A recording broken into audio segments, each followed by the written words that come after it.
The media is, they're running a lot of interference on the story so that it can't be covered, and a lot of obfuscation, and going with what they're fed by the defense attorneys for Joffe and Sussman and others, instead of doing independent reporting and research.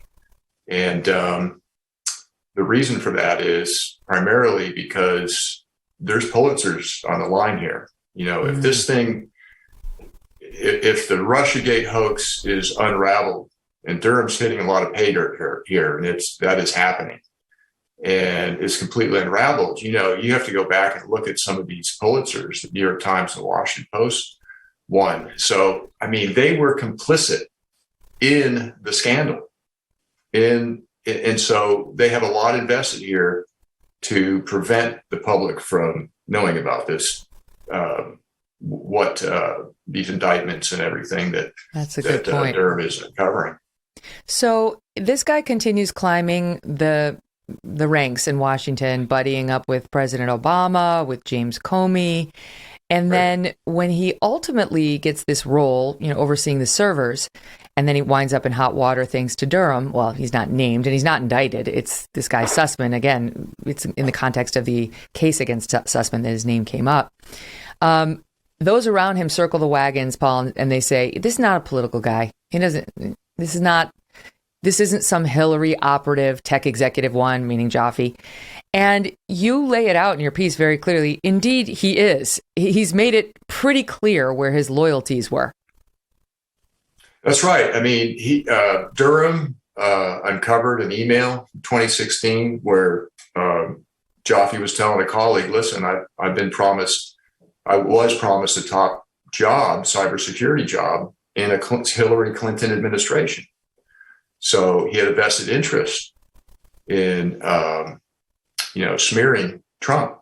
Mm-hmm. And the crew that he had hired, not hired, but he had enlisted and recruited to help with Sussman and the Hillary campaign, go data mine all this information, all these DNS logs on Trump. There was another email where one of the lead researchers from Georgia Tech, who's pals with Joffe, said, the only reason we're doing this, once they couldn't find what Joffe was telling them, the narrative to create, they were saying, hey, he admitted the only reason we're doing this is because we all share a hatred for Trump. Yes. And just to back you up, this is from your piece posted at Real Clear Politics. Again, it's Real Clear Investigations.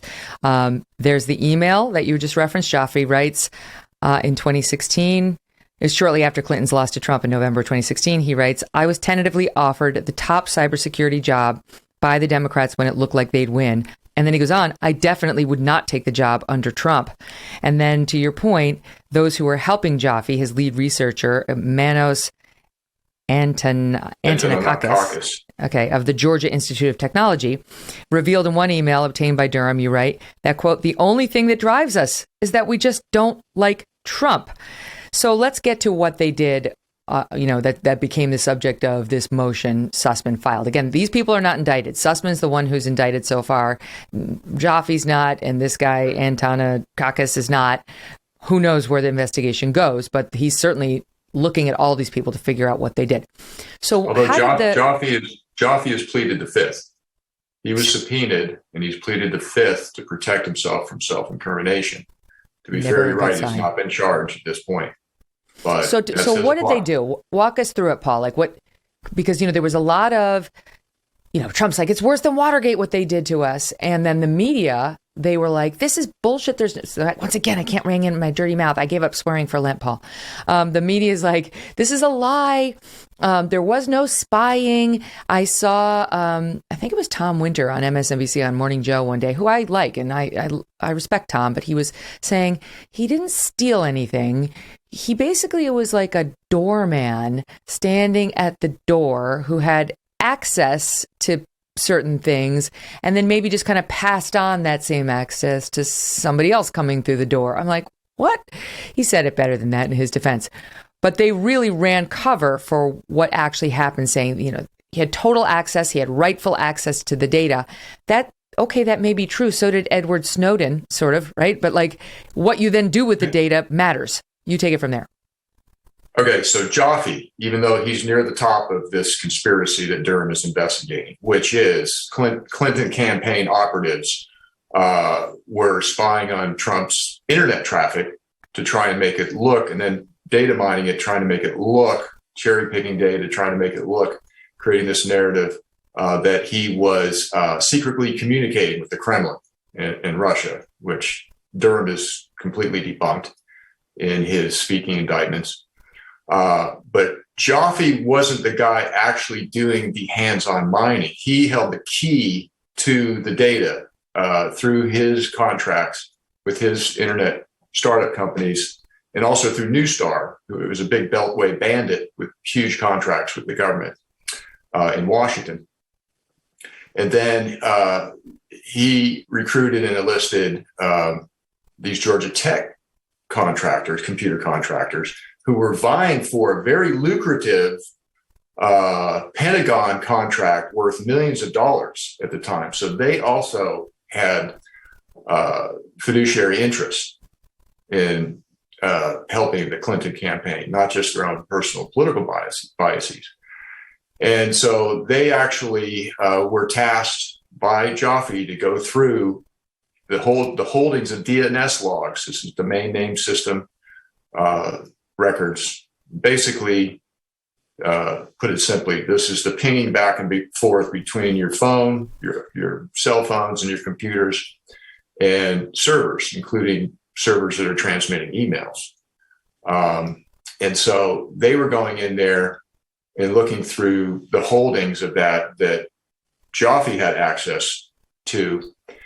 And then eventually Georgia Tech researchers landed that contract and with the Pentagon. This is the research arm of the Pentagon that they're working for.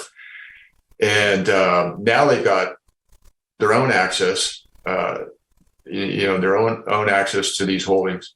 But back then in 2016, that's what they were doing. And they were also tasked with looking, there was a 5-page dossier that Fusion GPS put together for Joffe and his crew. And Joffe, in turn, gave that to his crew and said, hey, also scour the internet data for dirt on these guys. And I'm told that these guys, and the document is called Trump's Associates List.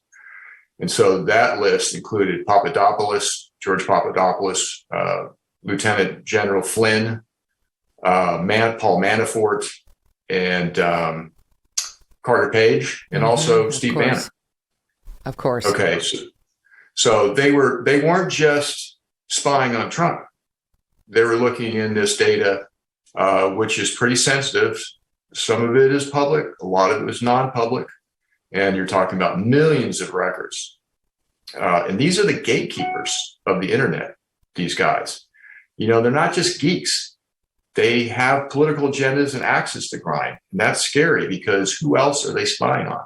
Mm-hmm. They're looking at millions of records that are generated, you and I right now, and they are looking at them daily, and they have access that other people don't have to because of these government contractors. Oh.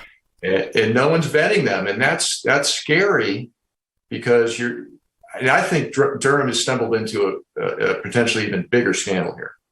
And that is privacy rights violations, on a massive scale.